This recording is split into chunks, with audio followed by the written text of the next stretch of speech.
Well, welcome everyone to class 4. It's so good to have you with us again.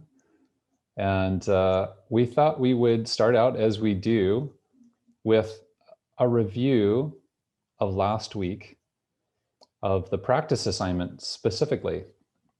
So last week, we encouraged you to notice and be curious about the lights flashing. And what did you notice this last week about the red light, the yellow light, the green light? Did you notice the lights flashing in your own experience and in the experience of those around you, or something you watched on TV, or all of that, something you read, something in the news? So reflect on that for a moment.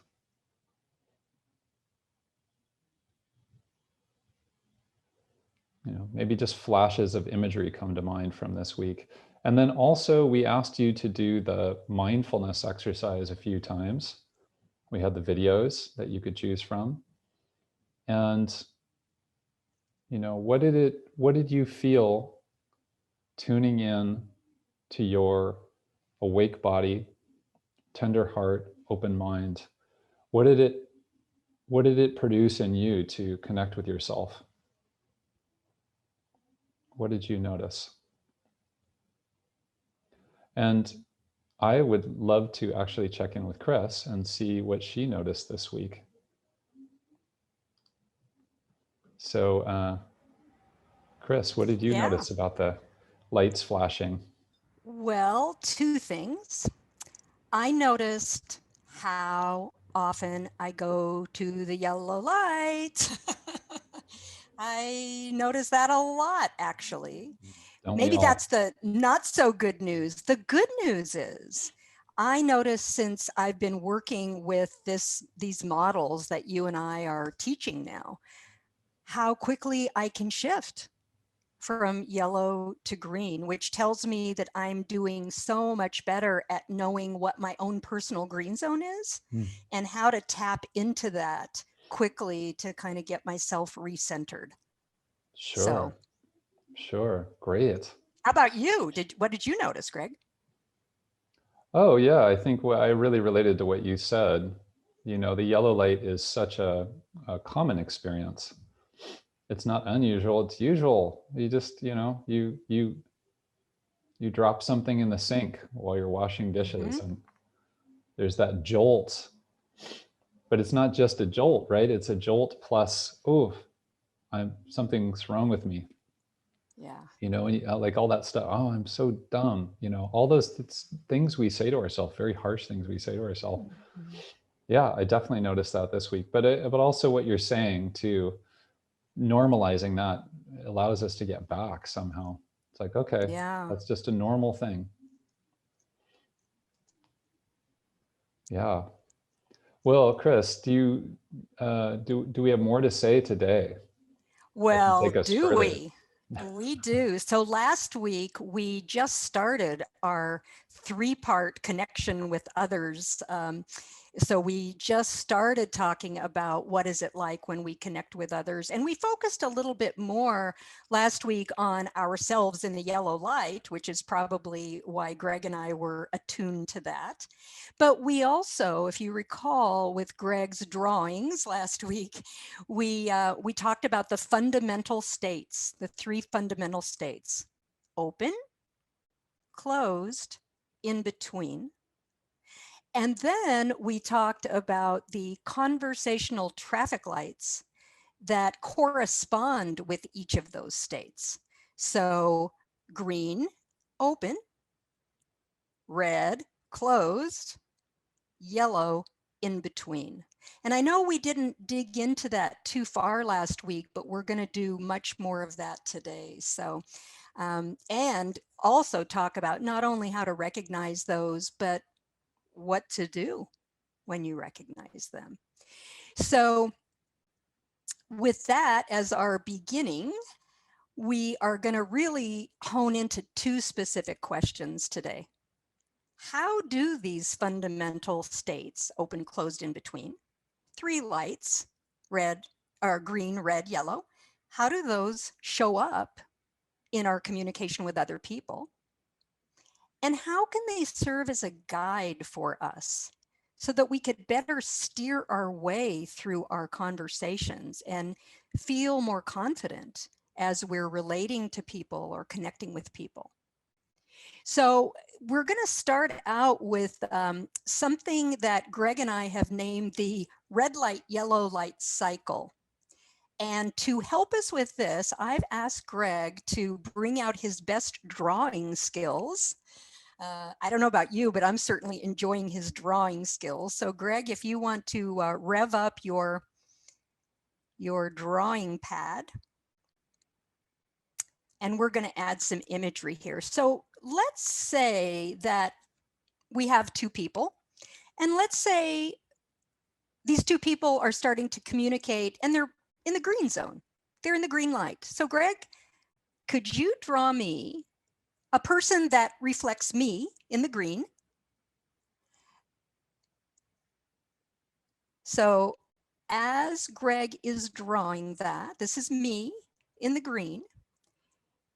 Remember, the green is I'm open. I'm in the present moment. I'm aware of what's happening.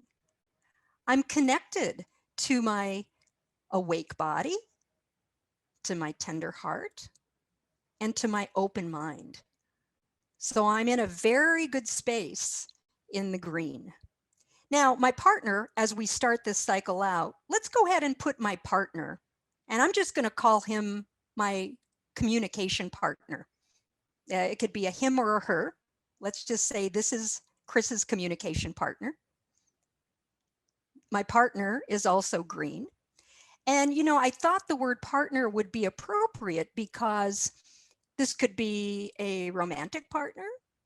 It could be someone in your family that you partner with. It could be a work partner, a business partner, or a buddy, a friend partner. So I think the term partner is a nice generic term. But since we want to make sure that we distinguish me from my partner, you'll see Greg put a nice little hat. So my partner's got the hat on. So I'm the one without the hat. My partner's got a hat. So, okay, now we got the stage set. We've got our characters. We're in the green zone. Everything's cool. We're talking, we're chatting, we're laughing. All of a sudden, something happens and one person goes red. In this case, my partner. My partner red. Now, what might that sound like? Let's say I'm telling my partner a story about something I did yesterday, and I can tell my partner is not listening to me. And the more I sense they are not listening to me, what do you suppose happens to me? I go yellow. I start getting that uncomfortable feeling, kind of that jolt, like, wow, are they even listening to me? Like, what's really going on here? I kind of feel like they're ignoring me. And it happens quickly, but it's uncomfortable. And I feel unsettled, kind of like, you know, flailing around a little bit internally. And because it's uncomfortable, I then go red. So I'm having this uncomfortable feeling. I'm thinking, my partner, they're ignoring me. They're not even listening to me. So I go red and I say something to my partner like, I don't even think you're listening to me. I feel like you're blowing me off. Like, are you even paying attention? Well, guess what happens to my partner? When I use that sharp tone, sarcastic comment, partner goes yellow. Partner now is saying, whoa, where'd that come from? I thought Chris and I were having a nice conversation. And all of a sudden she's accusing me of not listening to her, right? And the cycle goes on and on and on. I don't think we need to keep playing it out in order for you to get the gist of what we're demonstrating here. That in many, many, many conversations, we start green, right? Everything's fine. But one thing happens in one moment, the light changes for the other person, light changes for the other person, but it's the red and yellow light that are cycling back and forth and back and forth. And we know when this happens that we don't get anywhere with it. Can you all relate? I want you to take a second to just think about, maybe this has even happened this week for you, this back and forth, red light, yellow light cycle. Now, the cycle is going to keep going unless we can see it as it's happening. And that's where our mindfulness comes in. We can notice it, and we get better and better at noticing it quickly, like, oh, I think the light just changed, right? So that's number one. And number two, we can interrupt the cycle once we notice it by being skillful and compassionate in how we address it. And that's what we're going to talk about today. And we'll talk more about it in our next class, of even giving more ideas about, well, that's great that I noticed the light, but what do I do? What do I do in that moment when those lights are flashing? So I want you to think about that red light, yellow light cycle and how it shows up. And with that, we are going to have Greg take us through a mindfulness exercise to help us when we find ourselves in that cycle. So Greg, let me turn it over to you.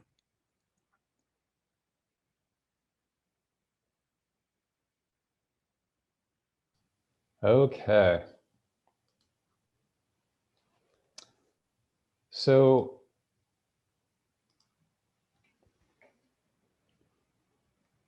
let's begin like we do with just settling for a moment. Just come back to yourself.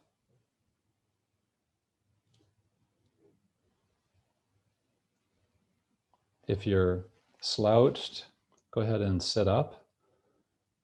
You don't have to be stiff, you just sit upright. And let's notice at the level of our body, at the level of touch in our body, the level of feeling, what is open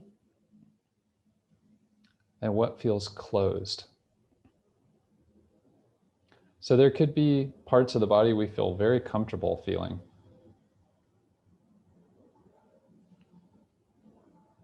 You can feel, maybe it's your face, or maybe it's your ears or something. It's just completely comfortable. You just drop in and you feel. And then maybe there's parts that are not quite comfortable. Maybe your back is a little stiff. Maybe some part of your body's a little too hot or too cold. Or you feel muscular tension in your breathing, whatever it is. And we're not trying to fix these things right now. Right now, we're not trying to fix them. You can fix them later. But from a mindfulness perspective, first we want to tune in. So the parts that feel closed, you may not want to feel. You may not really want to. Some part of you says, I don't want to do this. Okay, don't. I'm giving you permission right now. Don't feel those parts. Okay, well, wait a minute. How is this mindfulness? Well, it's okay. What we're going to notice is the resistance. So tune into the resistance. It says, I don't want to feel this part. You don't have to feel the part. Don't worry about it. Just tune into the resistance. What does it feel like to not want to connect?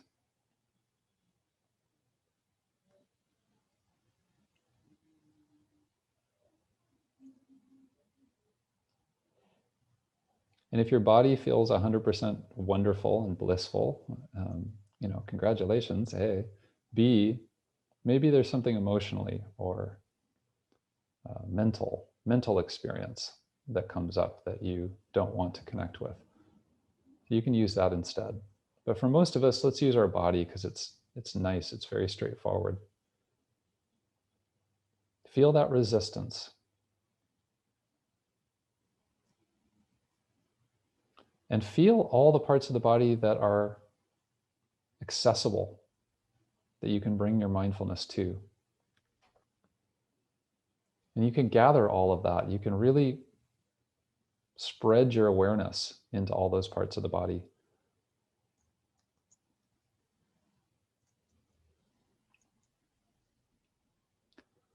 Maybe it's your arms or your soles of your feet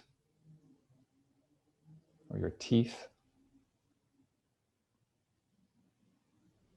To spread your awareness out into all those places that are open. And then keep feeling that resistance. There's that one area that just doesn't really want you to pay attention. So fine. It's almost like coming to a gate.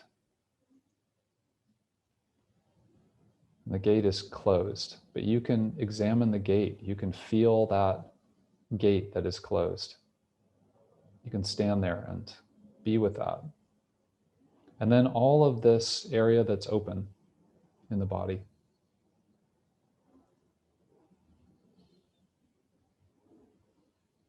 And we're really noticing the difference.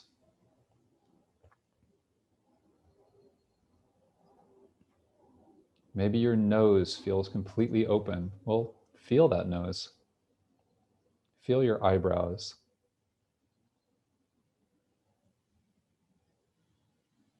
Feel the top of your head or your knees, whatever it is.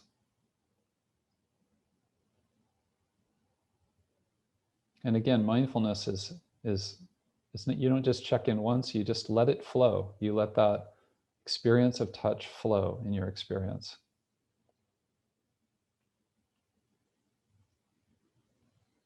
It's a continuous experience of touch. Don't make it complicated, just relax.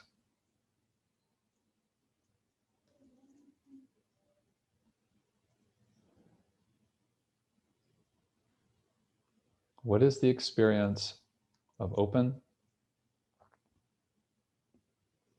What is the experience of closed? And maybe there's some in-between places that you've noticed.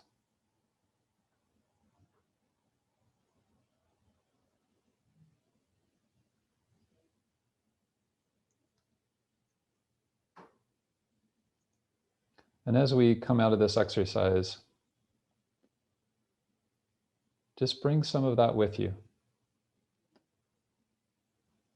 So we can go ahead and drop what we're doing, but just allow that experience of mindfulness to come with you out of the exercise, and maybe it'll just be around for a while. Maybe it'll be part of the rest of the class today. Just little whispers of awareness of what's open, what's closed, and what's in between.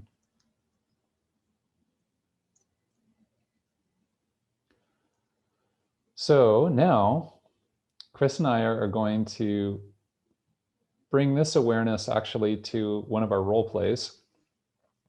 And as we do, we're going to start off talking about technology initially, about technology connection and disconnection, as is our theme for the course. And then we'll have a role play about the human connection and disconnection. So let me bring Chris up here.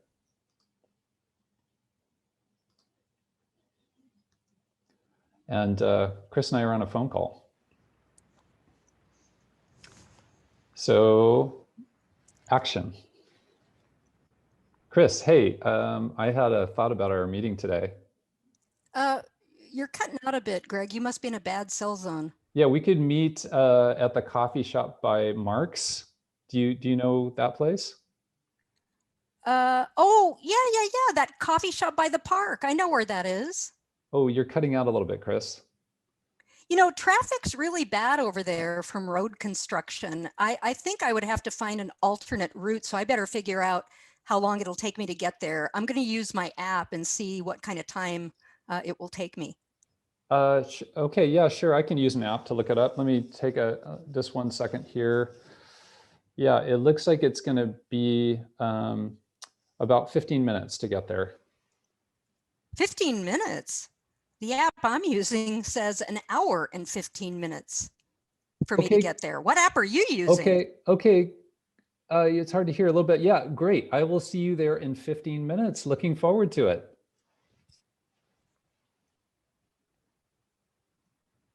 Cut. All right. Can you relate? So where are Chris and Greg headed, do you suppose? You think they're going to end up at the same place? Probably not. What lights might be flashing in this scenario? So it's innocent enough, right? They're just having some cell phone issues. It's like nobody's to blame here. But we know the connection is not strong and we can anticipate what the outcome is going to be. So let's see what the outcome is. Are you ready, Greg, to transition to the human version of this? Yeah, here we go. Okay. Action. Yeah, Chris, I'm here and I got us a table. How far out are you? Hey, yeah. At least we have a good connection on this call. I can hear you. I'm in the car. Remember, I said it was going to take me an hour and 15 minutes to get there. In the car? You know, I don't mean to be judgmental, but this is so like you every time you're late. My goodness, Greg, what's going on here? I just feel like I'm clearly not that valuable to you that this keeps happening. But we talked about this. We agreed. Yeah, Chris, we did talk about this. We agreed to meet at the coffee shop by Mark's in 15 minutes. I feel so dumb. I could have sworn that we talked about meeting at the coffee shop by the park. So I don't know what happened. I feel sometimes I'm so spacey. Maybe I didn't listen well enough. Yeah, well, frankly, I'm a little worried about you, Chris. Oh gosh, I don't know what's wrong with me. Cut. So now what just happened? What lights did you see flashing in this scenario?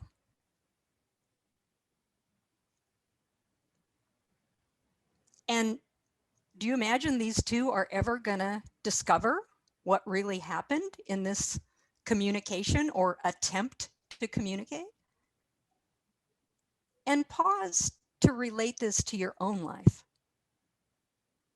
Maybe you haven't had anything exactly like this happen, but what would be similar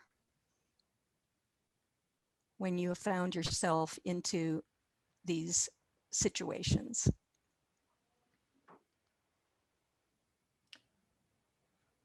Yeah, I want to say I can relate to this, Chris. And I think we're all wondering, what can we do about this? I'm glad you asked that because I have some ideas about that. So for that, I am going to share my screen. So part of what we're talking about here is this red light, yellow light cycle. But the real question is, how do we interrupt this cycle skillfully. And we saw this play out in the role play with Greg of like, we're seeing the lights flashing, but what do we do when we're in those situations? Well, the first thing we need to do is recognize the lights. We need to like know what to look for. We need to become more attuned to what the green light feels like and sounds like, what that in between yellow light looks like and might sound like for me, as well as the other person that I'm in a conversation with. And certainly we need to be more aware of early signs of the red light. The earlier, the better, right? So that's the first thing, is we need to just recognize that lights exist. Then we need to acknowledge that the lights flash. They can flash quickly, unexpectedly, moment by moment. It can change many times in one conversation, not just going from red to yellow, as Greg and I have talked about so far today, but it's even possible to go right from red into green quickly, or from yellow back to green. So we want to be aware in a conversation to be astute. We want to pay attention and not be caught off guard when we notice that the lights are flashing. So let's take a look at some other ideas if we look at each light individually. So I'm going to go back to, these aren't Greg's drawings, but these are intended to kind of represent me on one side and my partner with the hat on the other side. So when the light is green, it's good. We can appreciate that. We can really know what it feels like to be in the green light with someone and notice what that feels like in our body and in our heart and in our mind. And I think it's beautiful if we acknowledge that when we're aware that we're in the green light, to say to our partner, I'm really appreciating this conversation you and I are having. I'm really grateful for how you and I can talk about things and, get into certain topics and just be open and honest. So something to acknowledge that the green light feels good. What about this yellow light, this in-between light? Well, it kind of depends here. If it's me that's in the yellow light, I need to slow down and I need to ask myself, what do I need right now? I can tell that I feel unsettled and uncomfortable. I don't need to analyze why. I just know this feeling. I know this feeling all too well. What can I do in this moment to care for myself? Now, remember, we talked about the personal green zones. We talked about what we can do to bring ourselves home to our true self, our true center. Now, I realize that some of the things we talked about as our personal green zones might not be appropriate in the moment of a conversation. Like, probably not good for me to tell my partner, hey, I'm just going to go take a walk in the park and then I'll be back with you. So what I can do though is I can remember, what does my personal green zone feel like in my body? Can I recreate that? Can I tap into that? Can I find that place where I feel connected to myself, confident, trusting that I'll figure out what I need to do? So if I'm in the yellow zone, I want to do my best to get myself back in the personal green zone, even if I need to be a little creative with how I conjure that up in the moment. Now, what about if my partner is in the yellow zone? Well, sometimes it's hard to tell. So And Greg and I we had an interesting time preparing for this class, because when we started working on the yellow zone, we both would kind of pause and say, well, what do we say in the yellow zone? Like, how do we know that somebody else is in the yellow zone? It happens so quick, and oftentimes it's not anything that's spoken. It's more of that sort of jolt surprise. You can tell maybe on someone's face that something's not right, but energetically, you can train yourself to kind of feel it, to kind of feel that something just happened for your partner, a little bit of a jolt there. Now, the beauty of this is you can become a green zone for them. You can acknowledge, you can ask them, are you okay?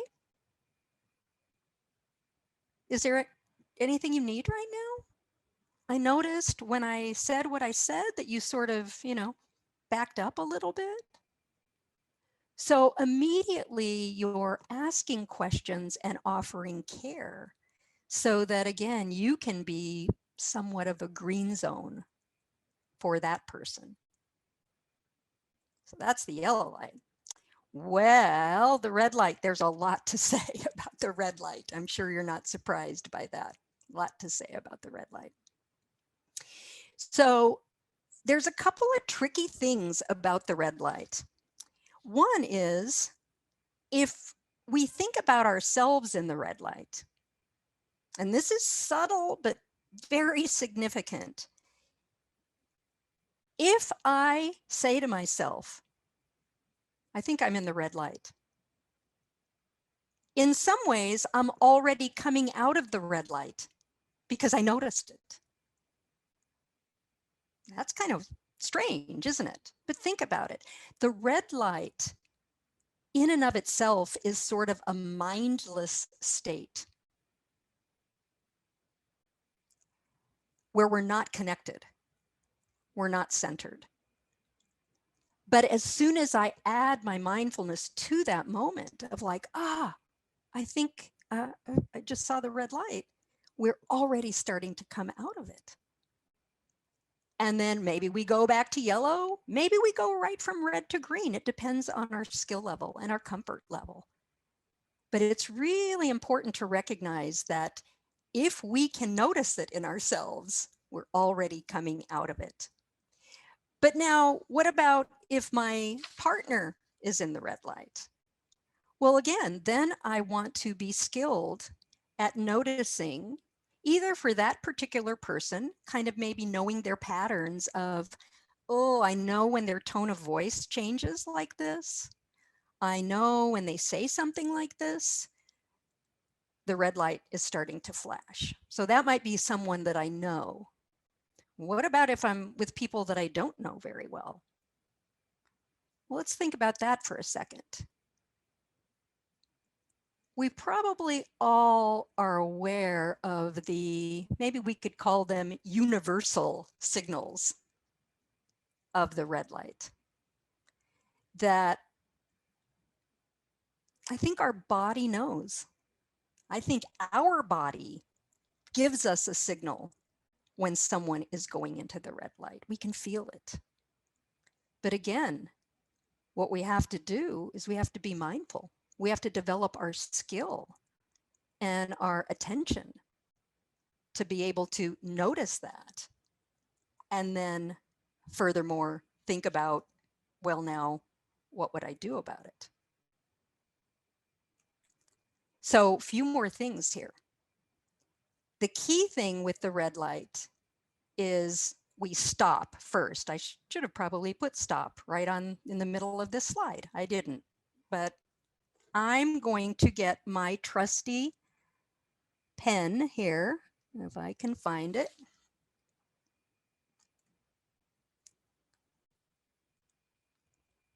Stop. We know the first thing is with the red light, stop. When we stop, we can acknowledge that communication really has already stopped. We may still be talking, but communication isn't happening.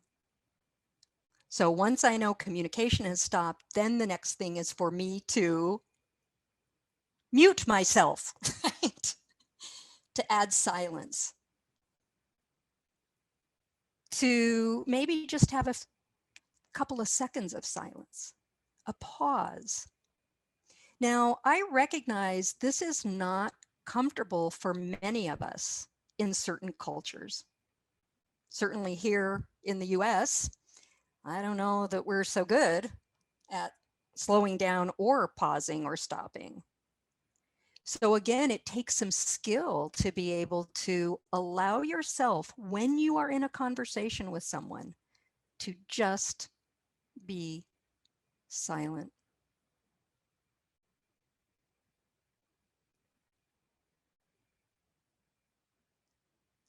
But notice, even as I just did this as a demonstration, do you feel what happens in the moment when we touch that silence?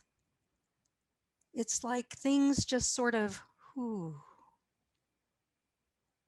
Now, before I leave silence, I have to acknowledge that some of us maybe have had some not so positive experiences with people being silent with us.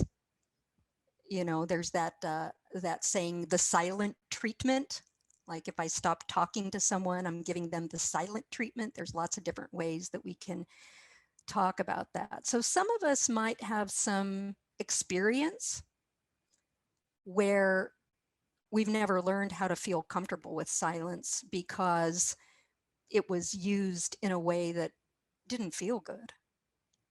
So this is why we include silence as part of our mindfulness practice, is so we can become more and more comfortable with silence with ourselves, but also silence with another person.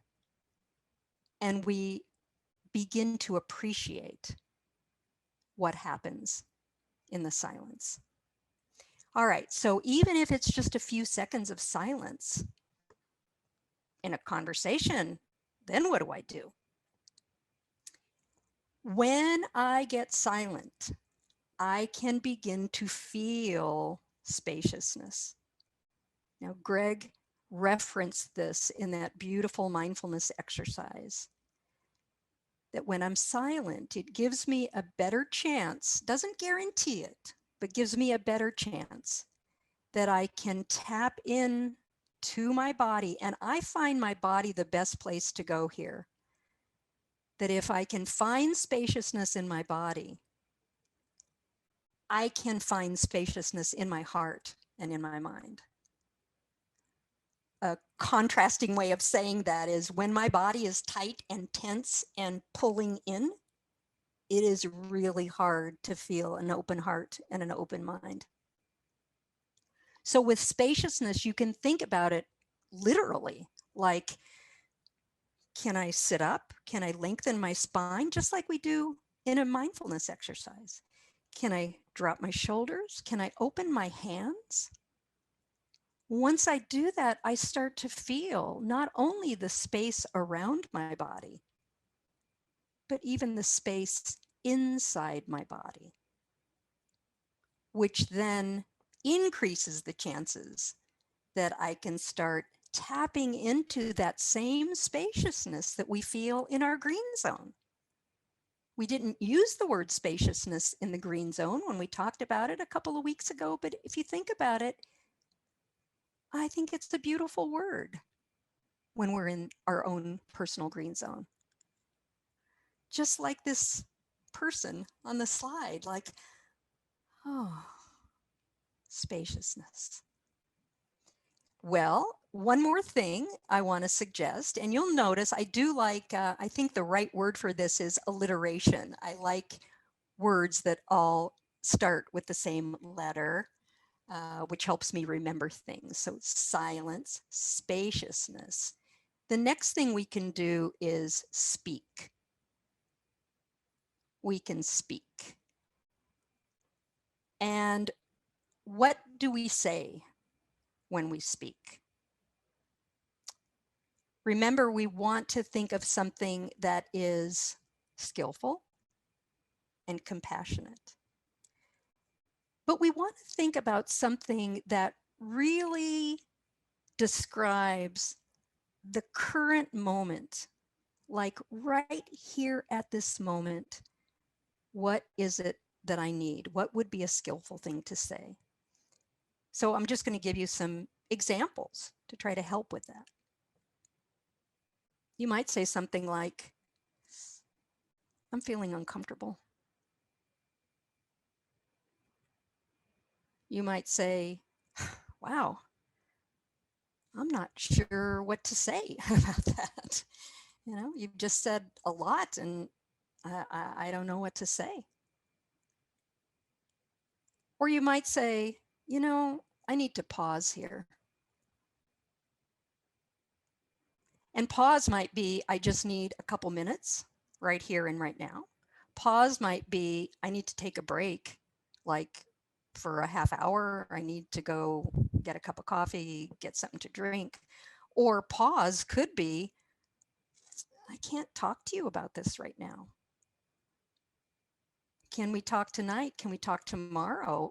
Maybe you don't even know. Maybe you say, I need to take a break and I promise though that I'll get back to you when I feel like I'm able to resume this conversation.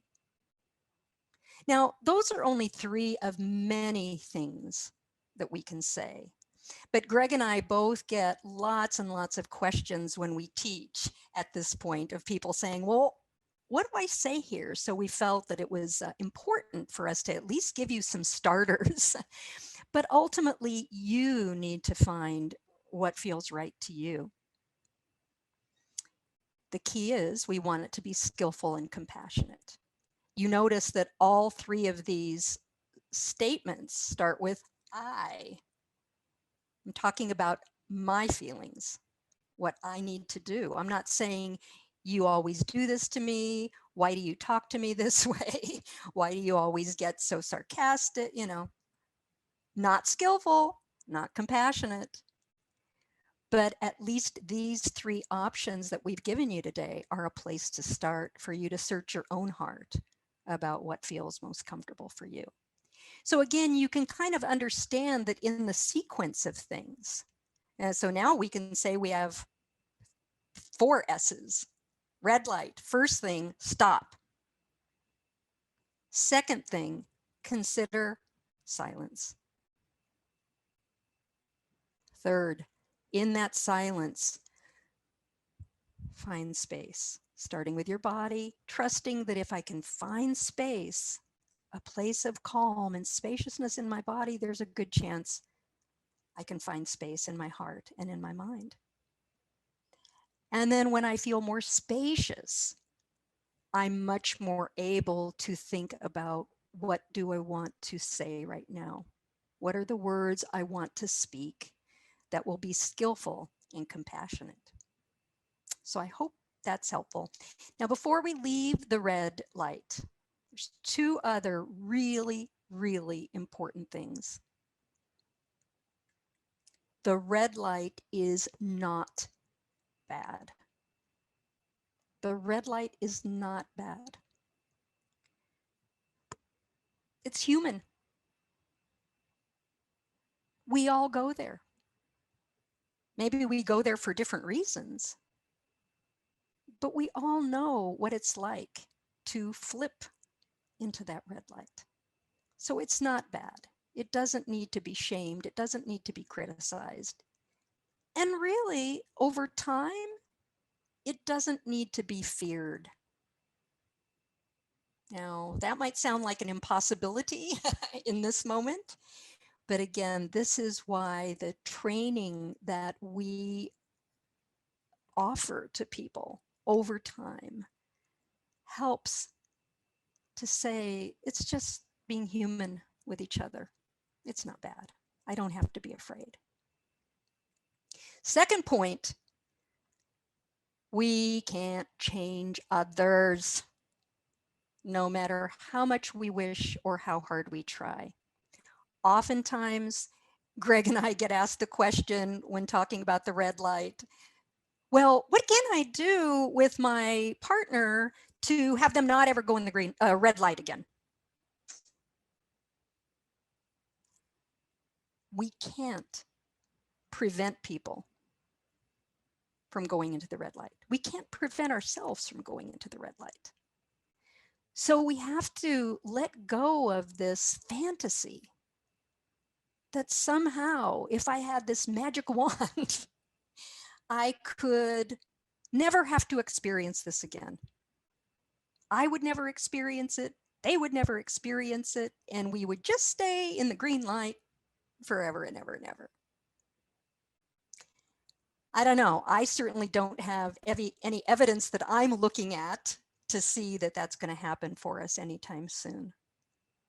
So again, it behooves us to figure out ways to practice with all the lights, but particularly with that red light, so that we can give up the fantasy of maybe I could change this, maybe this will go away, and instead say, maybe I can really learn how to work with this.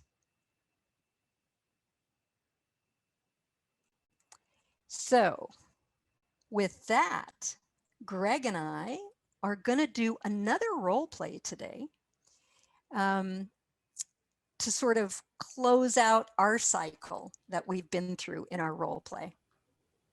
So Greg, are you ready for that? Yeah, I'm ready. Okay. And I think I've been doing the wrong gesture here. So action. Chris, where are you? I have been waiting 20 minutes. I'm still in the car. God, this is so like you. Oh my goodness, what's going on here? I just feel like I am clearly not that valuable to you that this keeps happening. Greg, I gotta say, I'm confused here. This is so typical of people these days. Nobody cares about basic respect anymore. You know, Greg, maybe today's not such a great day for us to meet up. What? Oh, fine. Okay, I drove here and I've been waiting and now you're not even going to show up. Look, I understand you're upset. I can hear that, but I just can't do this right now. Can we maybe talk later tonight? Why don't you just drive here right now when we can talk? Greg, I just can't do this right now. I'd be happy to talk to you tonight. If you're open to that, we can pre-schedule a time. Cut. So notice what it was like when I started using some of my skills, the skills we just reviewed, to manage that red light moment. And think about it. Even though Greg and I didn't have final agreement in the role play that he was going to talk with me tonight about this situation, what's the likelihood that we might be in a better position later tonight to talk about this, or some other day? So this is the point of being mindful, skillful, of learning, particularly with that red light, how to stop. Use silence. Find space. Find the words, speak the words that help you take care of yourself in that moment, but also help honor what's going on for the other person. It doesn't all have to get dealt with right in this moment. You can always, always, always come back. I tell people that I coach, you know, you can always go back and try again. You can always go back and try again. So with that, I would like Greg to give you your practice assignment for this coming week. Yeah, so this week we wanted you to notice and be curious about where the red light, yellow light cycle happens in your life, right? With the arrows going back and forth and red, yellow. And again, around you in other situations on, in the news, whatever. And again, we want you to repeat the mindfulness exercise a few times. And we'll put up all the videos so you can choose between any of the mindfulness exercises that we've looked at. And give that a try. Sink into that and see where that takes you this week. So I'm going to turn it back over to Chris here. Yeah. So again, I want to reiterate that Greg and I we get how uncomfortable the yellow light can be and the red light when the red light is showing up in others. We certainly don't mean to make it sound like, hey, you've had this one class, you're all now experts in it. It takes practice. It takes practice. It takes mindfulness practice to be able to track where our attention is and what we're noticing. And it takes some degree of conversational practice to have those words that are skillful and compassionate that we can say in the moment. So I know it might sound at this point like, you got to be kidding me. I'm not going to be able to do this in a conversation. Trust us. If you will put the work into it, put the attention into it, you can do this. You are doing this because you're here. You've already taken a step. So there's so much more that we can do and dig into about all of these patterns that I hope you stay curious and intrigued, interested, motivated, inspired by the things that you're hearing in this class, so that you do want to practice. You do want to learn more. There's certainly lots and lots of resources, even beyond Greg and I. There's lots of resources to help you with these things, but so important. It's so important when we appreciate the value of connection in our life, and when we accept that there's so much that we can do to strengthen that connection. So again, today we got into a little bit of an edgy place with that red light, yellow light cycle. Next week, we're going to go into even a more tricky place. What do we do when things don't end up tidy, like in our last role play, where damage has really been done? There's really some repair work that's needed to reestablish connection. So we're looking forward to seeing you then next week.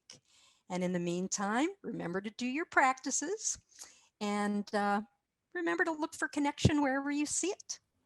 And we'll connect with you again next week. Thanks for being here. Have a great week. We'll see you soon.